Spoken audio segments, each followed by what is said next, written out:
I mean, Rockville is a great place to always come back to, since it's going to be this is the third album we actually recorded here since the past, what is it, 10, 12 years?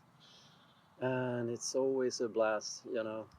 It's very nice location, and the staff, I mean, they're taking care of us.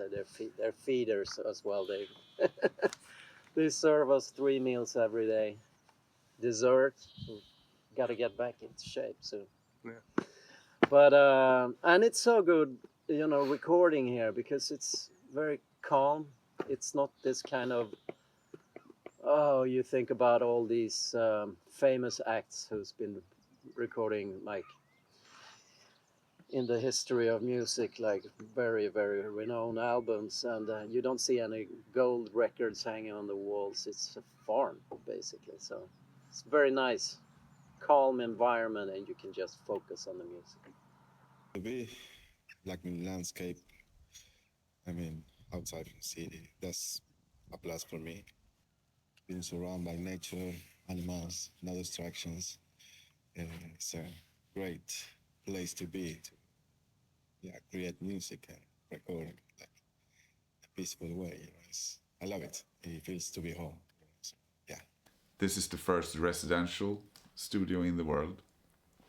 It's set in the countryside, just outside of Monmouth. It's peace and quiet. It's a great studio, but we didn't really. I mean, we picked it partly because the abundance of legendary records that have been recorded in this place. It's got two studios. It's got the old one, which is called the Coach House, and it's got this one that we're in right now, which is called the Quadrangle Studio. And this is the newer one of the two, built in '73, around there, where Queen recorded Bohemian Rhapsody, Killer Queen, and legendary records. Rush, Hemispheres, and Farewell to Kings was done here.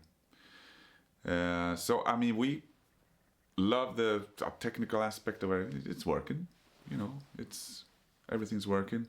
But it's really that it's set in the countryside, and the fact that we are, everybody's got their own room. We eat dinner together. We are always together here, which I think is, we done it both ways. We recorded back home in Stockholm, where everybody goes home after the session. But here it's like you kind of immerse yourself in the record a bit more, because there's literally nothing else to do apart from going down to the pub in Monmouth, which we also do, of course. But we hang out, kind of bond, that type of thing. So, I mean, it was just a good match. Stefan, our engineer, who's with us, he owns Atlantis Studio in Stockholm, the old Metronome Studios, ABBA, where we recorded Heritage. Lovely studio, but it's in the heart of Stockholm, so you kind of lose track of what you're doing a little bit when you're done for the day going home. Here it's like I said, you immerse yourself in the recording a bit more, which I think it's always been a positive experience to work like that, and that's why we're here again. I've actually never been here before. I've been to a couple of other studios where you can stay at, but I have to say this is probably my favorite studio like this, because it's quite easy to get inside the recording bubble, which is sort of what you want. Not much distractions, and everyone's like 100% focused on the recording. It's all you think about. Because, I mean, you have dinner and you sort of talk about the record, not all the time, but it's always there. It's like no distractions and not having to worry about picking up kids or groceries. It's just like somebody serves you a meal and it's like, oh, okay, nice, dinner. Okay, back to focus. I love it here. It's our third time, apparently. And it's been quite some time, but everything is pretty much the same. Apart from this time around, we got to record in the other studio, the bigger one. It was built in the 70s, which I really enjoyed. But it's still family run, and they're super nice, and we get spoiled there. We get so well taken care of, and I don't know how it's going to get back to a normal life when I get back home. I have to do cooking and do what you do in your normal life, you know. And also just the scenery. When I look out my window every morning, you see sheep, horses, and all the moors. And it's just a very peaceful and relaxing environments to be in. It makes you focus on the actual recording more, I think, as well. This particular studio has so much history as well, and I like to think that you can almost feel the magic in the air, you know. So, yeah, it's a really nice studio, being in a really nice place. I think it makes it like a really magic place to be. I don't think it could be any better than this. Just look at the scenery and yeah, we've been here for nearly 3 weeks now, and it's nice to have the peace, and it's also been great that the whole band has been here for the duration of the recording, and that also helps to get the band vibe saved on the record, I think. And yeah, it's been fantastic.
A lot of things are different. We have a new drummer, and but most of all, the music Marcus written is.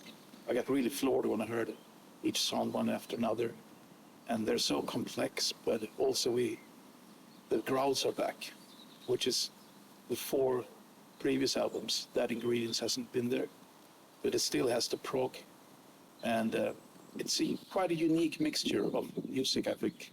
I think it's easily distinguishable as Opeth record. Bit heavier, I guess. Bit more crazy. It's a very restless record. You know, there's so much stuff happening. Even I don't really comprehend the whole thing right now. But I wrote it like with the mind of a modern teenager on TikTok, kind of. It was just like shorts, you know, just like that type of thing. There's no peace and quiet on this record until the very last song. So up until then, it's just explosion of things, you know, which might be too much for some people. For me, it was like perfect for some reason. I'm not a restless person when I listen to music. I can sit and listen to drones for hours, if you know. But I get restless with my own ideas, and I, instead of kind of pushing that away, I kind of embraced that restlessness in a way, and that resulted in this record. So it's a fireworks of ideas, and in my opinion, it's interest. It's people probably say it's too much, but in my head, it's interesting for being us.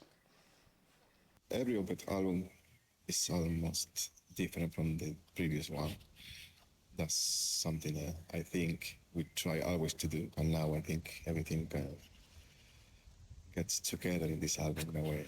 I do a lot, even more than I have done before, I would say.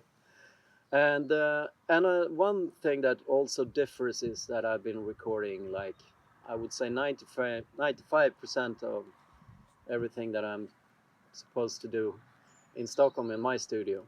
So I've been doing all the Hammond organs, the A100 Hammond organs, and Fender Rhodes piano, even Wurlitzer, even though I don't think we're going to use that on the album. And I was recording the real tape frame Mellotrons in with Michael in his studio. So I've been on it since like the beginning of November, really. And so when we came here, like roughly 3 weeks ago, the only thing I had to do was play the grand piano, the very renowned Freddie Mercury, Queen's piano, the Bösendorfer extra octaves, wide. And I think I was done in like an afternoon. It's not too bad. You're just working for 4 hours in 3 weeks' time. Also, the sound we've been managed to get is really earthy and powerful. And I think it's so far, I mean, the album is not mixed yet, but it feels like when we listen today, I got goosebumps because everything, there's so much stuff in there. Ian Anderson, which is fantastic as a guest, spoken word, and also plays the flute. Joey Tempest from Europe is in that track. And also live strings. Today I heard them. They really fit in the frame of the sound and landscape of this album. And it's really looking forward to the results. I mean, practicing these songs was already great fun and very big challenge because, I mean, each song when I first heard it, at first I thought like, how am I able to play this? Because there's lots of details going on and it's very complex stuff, but also felt super excited at the same time because I knew I had time to practice these songs in peace. And yeah, I felt like during the process of practicing these songs I evolved as drummer probably more than ever, I would say. And yeah, it's very inspiring for me. It's always like when you do the new albums, always you feel it's the best. But I really feel this album is very strong in the sense that every song is so good, in my opinion. So that's what I think today, at least. But yeah, I love it. We did the last record together. We're friends. I mean, we connected during the recording of the last record and became friends. So me and my girlfriend, we have dinner with him and his wife, and he's thorough. He worked at Polar Studios, the ABBA studio, when that was around, and now he's part owner of the old ABBA studio. He knows his shit. Besides, I'm so involved in each step of the recording that all I need is somebody who knows their shit. As far as I'm concerned, it's going to sound a bit narcissistic or so, but like I don't want people to tell me what we should do. I want it the other way around. Like we employ these people. It's great if they have great ideas. I will always listen, of course, But generally, like, I make such a thorough demo of the record that I kind of know what I'm after. I don't want anyone to come in and cloud that idea. The album we did before, that was the first time I worked with Opeth. So this time, I mean, obviously knowing the guys much better has been a big advantage. And also I got in a bit earlier on the process, so I actually heard demos really early on and could start to think about like, oh, maybe we should do it like this and have this sort of sound. So me and Mike, because we have dinners every once in a while, so we actually spoke quite a bit before this recording. So we had a pretty clear idea what to do when we came here. So I was more prepared before this one. So I think it actually made a difference. I don't do research on people. I want to work with them. So just because somebody's a hot name in the scene doesn't, I'm not interested. And I'm not interested in their other productions, their other records. I don't go like, I want us to sound like this record. And we do our own records. So your previous history, as far as I'm concerned, as a producer, engineer, mastering, whatever, it doesn't mean anything to me. I love a great lyric. I've never been able to write contemporary lyrics that well. You know, stuff that deal with my own life. It always comes out a bit silly. So I kind of mix up dreams and ideas with poetry. That's what I've done before. Nice lines is without meaning is still a nice line as far as I'm concerned. Rolls off the tongue, that's good enough. But lately I kind of, put more of an effort into lyrics. Nowadays everything is so like singles oriented, and I think a lot of people are missing out on the bigger picture, because with like a concept album you could actually take people to a certain place which might not be like a hit song, but it will also like put you in a different mood before going into another song. So I mean, just the cinematics of the connectivity of different songs to me is quite interesting, and also being able to tell a longer story. Actually, when we did the last record, there was I tried to get like sound clips, spoken word things from an interview that I saw on TV about a family strife relating to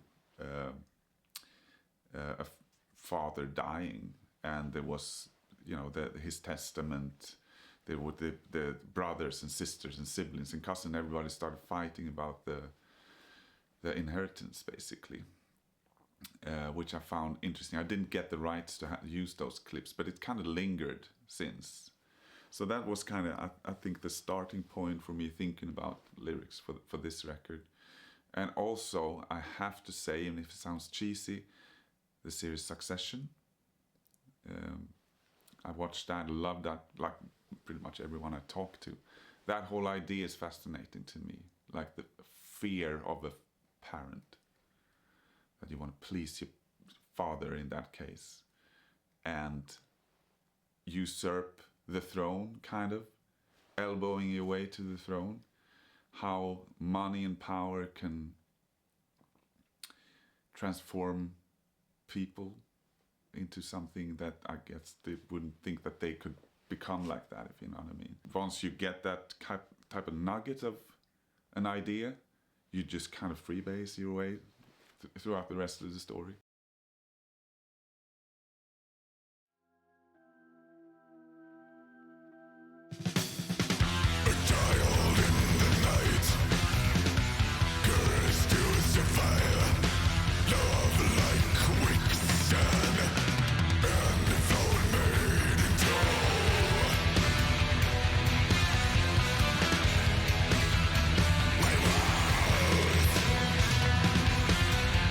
They want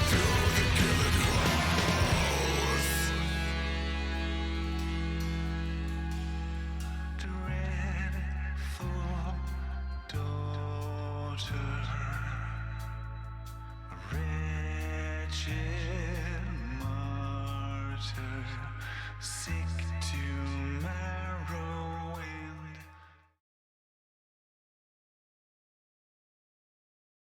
I love Europe. They like coming from Sweden. They're Europe, something that like a national treasure. We're super proud of Europe, and I always loved their music. Always loved it. I always loved Joey's voice, and over the years we kind of ran into each other every now and then. And he came over for lunch at my house, and I was like, the studio's on downstairs, and I knew I had this part that I knew would fit his voice. In fact, Joe, there's a song on downstairs that like if you would consider maybe singing a few lines. And he was like, yeah, let's do it. Put it on the microphone. And I was like, oh, I don't have any lyrics, which would have been ace if I just could have written something. But the concept was not even, I hadn't even started with the lyrics. So I thought, oh shit, I have to write something good first. But then once it was done, he's back in London. He lives in London. So I emailed like, okay, got the lyrics. You still up for it? And he's like, yeah. Send the lyrics, send the part. And he sang it. And it was awesome. The funny thing is that Ian and Joey are in the same track. So Ian is doing the spoken word thing. That's kind of punctuated by Joey's kind of lamenting screams. So it's awesome to have them two on the same track. It's like a dream come true in a way.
He's a magnificent drummer, and I mean, he's not only that he's very young, you know, but he plays so mature, and he's really on it, and he can really master the full circle of. I mean, the technical aspect is like for him so easy, but he never lets that be like a downfall of the feel. He has a very good feel, and he swings. It's earthy. He really got something to bite in. He's been practicing these songs for a long time, and he managed just to nail everything. And it's mind-blowing how difficult these drum patterns are. Because Michael, he writes that stuff very carefully before recording. And he has nailed every little ghost note and everything and took it to his own level. It's great. I mean, since he came in the band, it's been like energy injections for everybody. And you need that, you know, after so many years doing this. And he's definitely adding so much to this band, musically and chemistry and everything. So we are really, really happy. The chemistry automatically improves when somebody wants to be there. And Walt wants to be here. He comes in with a smile. He comes in with the most outrageous, insane drumming that you ever heard. One of our best mates and the guy that worked with us, Sami, played with us throughout the summer festivals. Sami said, get Walt instead. Get Walt instead of me, he said. So of course I called up Walt and he said yes. Yeah, absolutely. I mean, playing wise, it's all that I ever wanted to do. Like it's got all the styles, like from blast beats to playing with brushes, and you know, so it's very wide range of different kind of dynamics and yeah, challenges, which I like. He listens, he follows. I even heard things that we were discussing in the control room, like he was actually adding things, you know, to the vocals, which is, I guess, not all the drummers in the world are thinking about that, you know. I've called him from a beach. It sounds complete rock star. And yeah, he was a fan. I mean, I don't think he's like we're his favorite band in the world, but I think to play in this band would be his favorite band in the world. I'm not sure about the music. Maybe this album because he's on it. It's his favorite record now. I'm not sure. He definitely respects the band. He told me he expected the call. He was waiting for the call. He knew it was coming.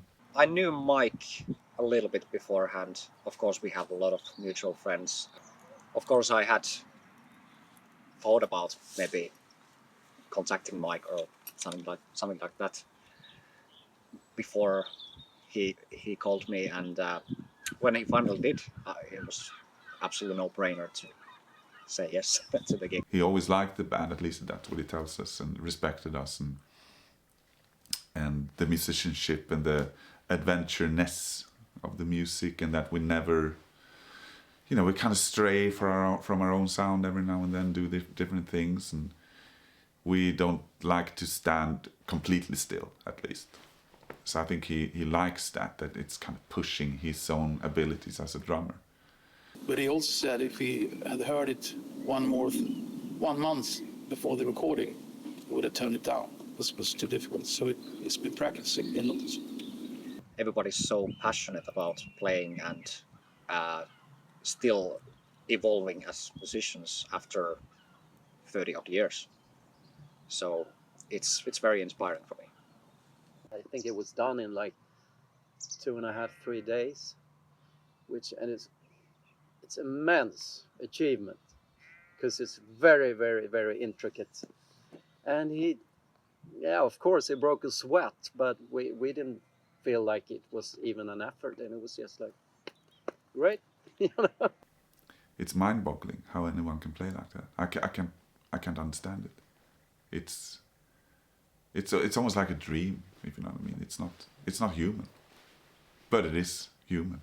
It's got everything. I couldn't find anything to, like, he was lecturing me like, I'm off here. I'm off in that beat. I could do that better. Really? Could you? And yeah, he did it better. So his contribution in this band, and not to say the least on this album, is fantastic.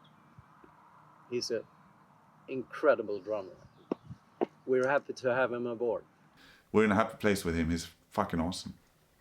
Yeah, like I said, it's definitely a dream gig for me.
To have Ian Anderson coming in and playing a part of the role is, unbelievable, really. Yeah. When we did the Heritage album, Mike had an idea that he would play the flute.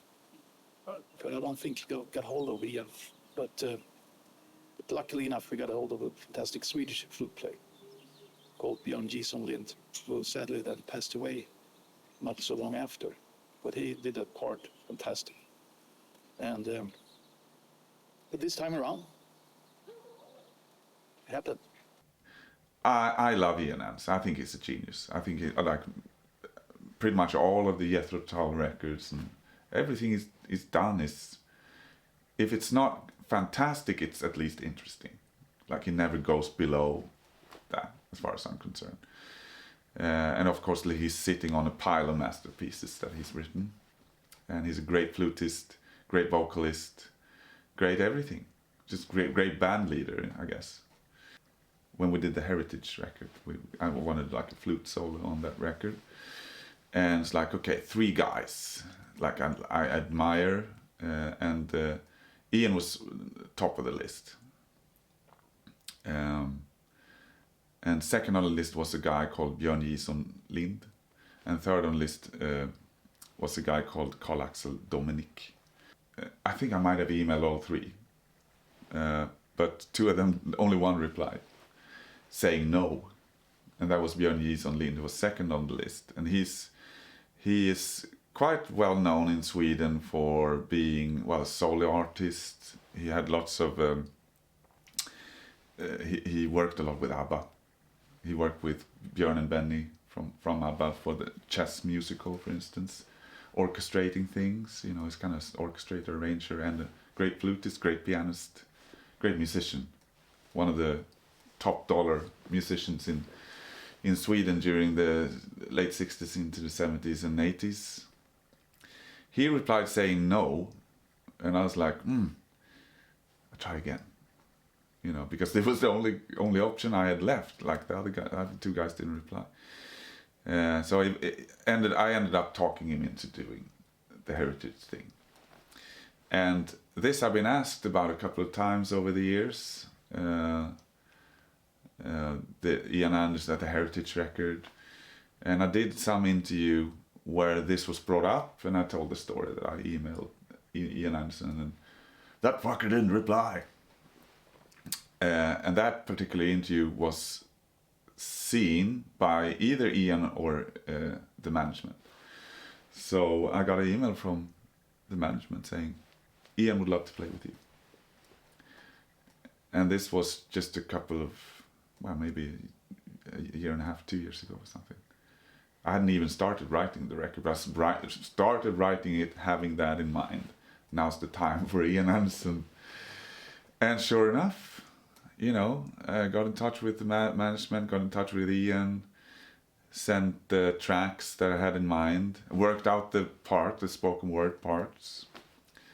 I recorded a guide thing for him. He sent it back and just read them with that type of authority that he conjured up the image of this main character. So it's awesome. It only took me, 15 years or something. Being the voice of the album, you know, like the narrative parts, which is unbelievably good. He's like a professional actor, you know. And then, of course, this that comes in, it's like so epic. You have to pinch yourself a little bit to actually think is this really happening? So I think we are all very, very, very happy that he's part of this album, and it's an honor.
In Cauda, Venenum was like the I felt I had arrived, like kind of finished an idea in a way.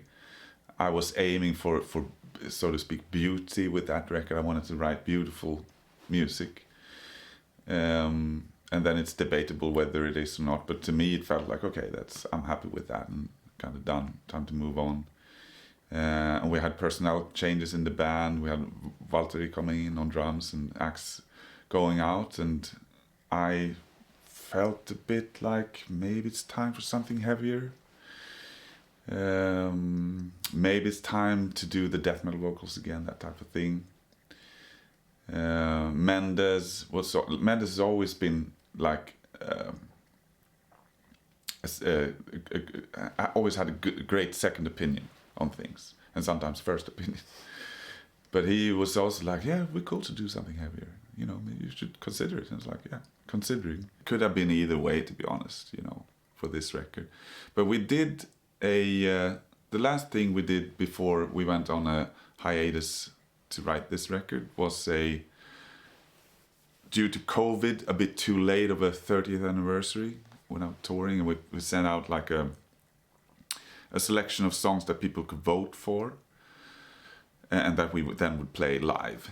So we ended up taking that on tour and played some songs that never played before, and some songs that we haven't played in a long time. Many of which were those kind of screaming songs, and they have always been in the set list, some of those songs, you know, ish. And I just enjoyed it. I felt my voice was strong. I felt, you know, I had the concept in mind. How do you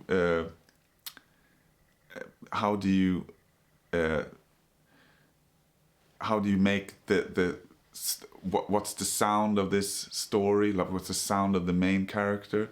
Yeah, death metal, you know, it's supposed to be a bit like that, you know. Maybe it could work. I wanted to see if I still had it. I hadn't recorded a death metal. Well, I had done some stuff for another project, but yeah, it was a while since I found out what that type of voice sounded like in a studio environment. So I was kind of interested and keen. To a certain extent, I wanted to prove myself to the naysayers that say, he's over, he can't do it anymore. I can. It sounds good to me anyways. You know, maybe they will hear something it's not good or whatever, but to me it sounds as it should. I never said I'm never going to do that again, so. But yeah, I guess, you know, it's certain, like, maybe I'm insecure. I want to prove people that I can do it. But it was fun. I was struggling in the beginning with both music and like lyrics, and like, what should I, like, do I have that? I don't listen to that type of music anymore. Is there a place for it? Is this the time for it? And that kind of stuff. But once I got into it and did the first song, I was like, love it. I like it. And that's all you need. That's all I need anyways, to continue. So if people, I mean, it doesn't matter what I say. People are still going to, some call it a comeback or, you know, finally, that type of thing. Which in a way makes me happy that it means so much to them, that type of vocals. And I agree. I like it's easier. That voice makes it easier for me to step away and listen to someone else, because I don't sound like that. You know, I don't, you know, ask if my kids want like boiled or fried eggs in the morning with that voice. That's a different side, you know. I felt, why the hell not? Nothing's going to hold us back. If that's what we need to do, that's what we need to do. In this case, that's what we did.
Men ja, med lite tur kanske vi hinner lira in. När kom grejerna? Vad är imorgon kväll grejerna går? Så då får vi 18 pass här. Ja, men vi får packa upp. Break the spell. Plunge in darkness. A side bid farewell. Gör man på Purge the Darkness? Purge the Darkness. Purge the Darkness. Eller hur?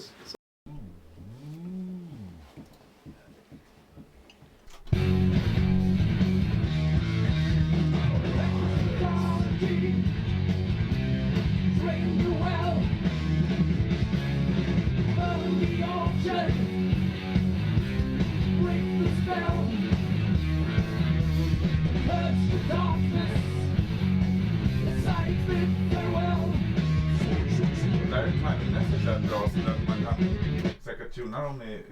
Ja. So wear it always. So wear it always. Precis.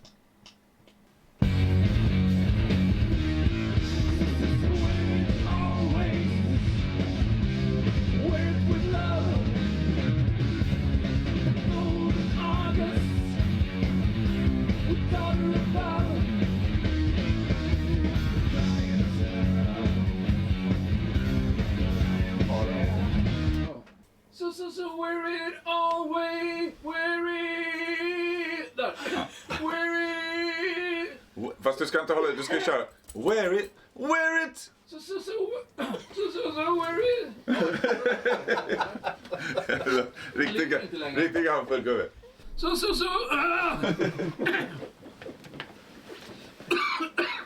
Wear it with love. Vad fan är frågan om? I have to take a break on this one.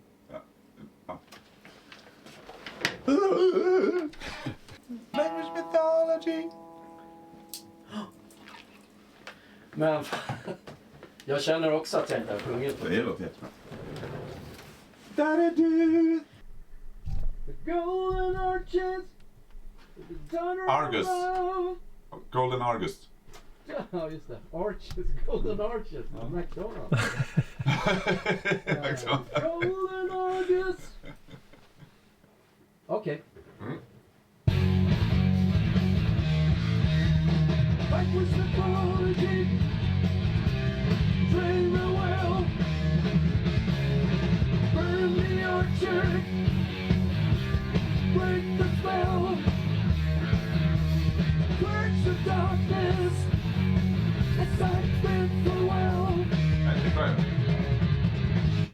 Dan take. Proprietor of the Lion's Share. Proprietor.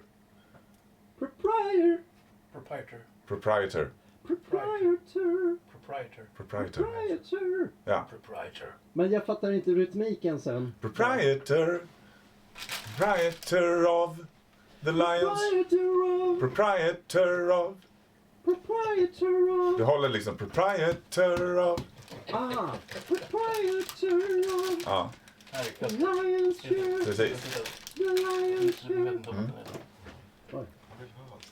Yeah, I don't know your range. Like if you have a really high voice. No, I'm very mid. So wear it always. Yeah, I can do that. Wear it with love. Word with love. So wear it always. So wear it always. That worked for Då you. kan du ta den mörka då. Drain the well, Drain the well. burn the orchard, Burn the orchard. break the spell, Break the spell. purge the darkness, Purge the darkness. purge the Purge darkness, the darkness. purge the darkness. Purge the darkness. Ja. Side bid farewell. Side bid farewell. It's only that one line where you change the note. Otherwise it's straight. Right.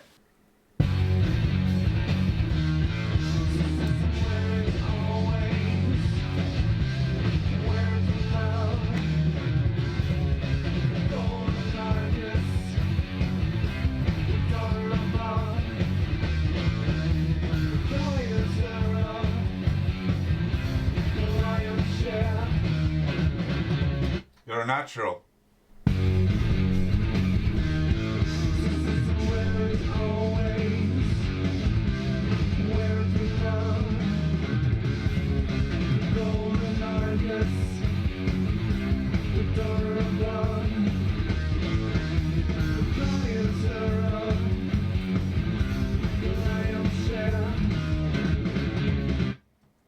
awesome. You're gonna get more work. Headset. Live. Ja, det finns det. Story. Is this the first time we have the whole band? Oh yeah. And in the end of the day, we're trying to do like crazy. Fun. I don't think he's ever been recorded in his voice. Not with this band anyway. I've never recorded my voice either. Yeah. Oh yeah. You're natural. I mean, we're pitch. Yeah.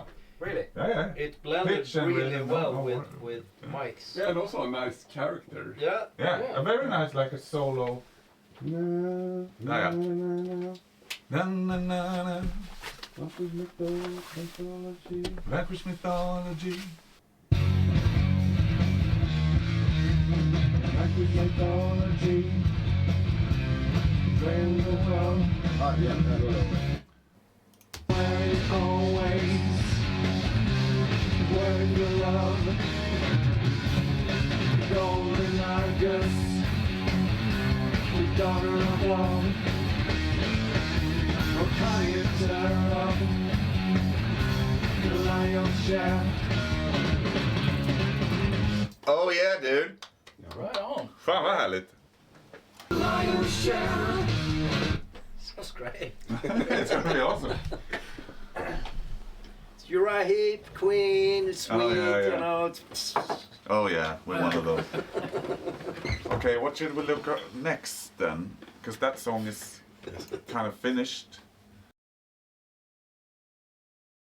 As part of paragraph 7, I bestow upon you both a number of artifacts of immense personal value to me.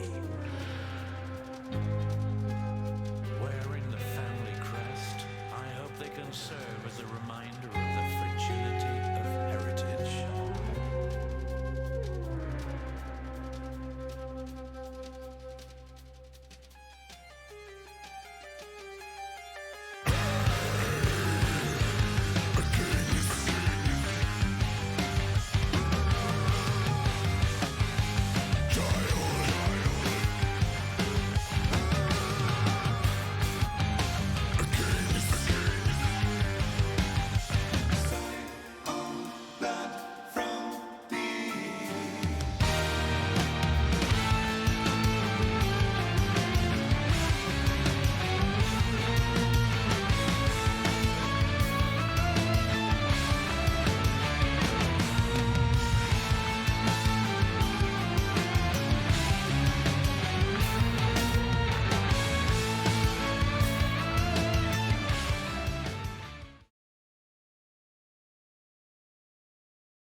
There's shitloads of really good artists that could visualize our sound or a concept as good or maybe better than Travis. But as far as I'm concerned, like me and Travis together, we come up with some cool shit together.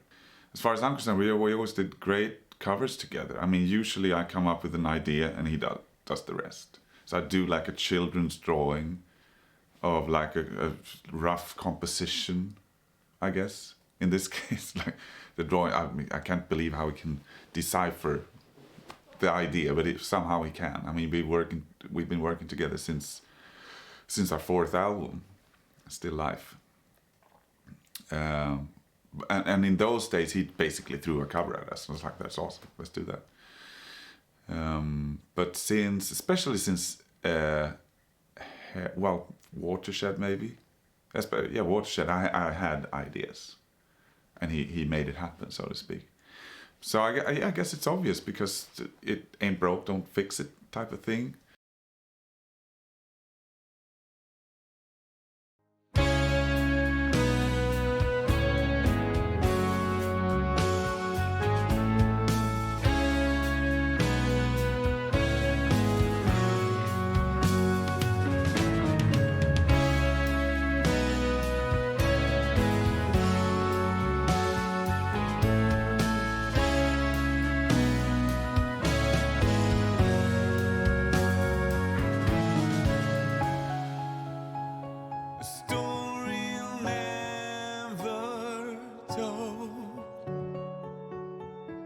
Child in force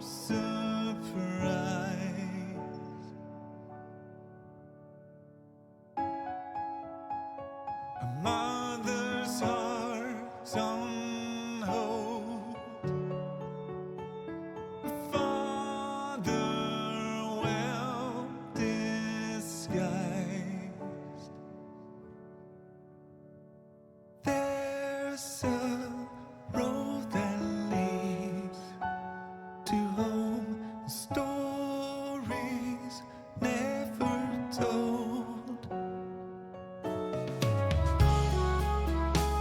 A story never told. A man that saved a child.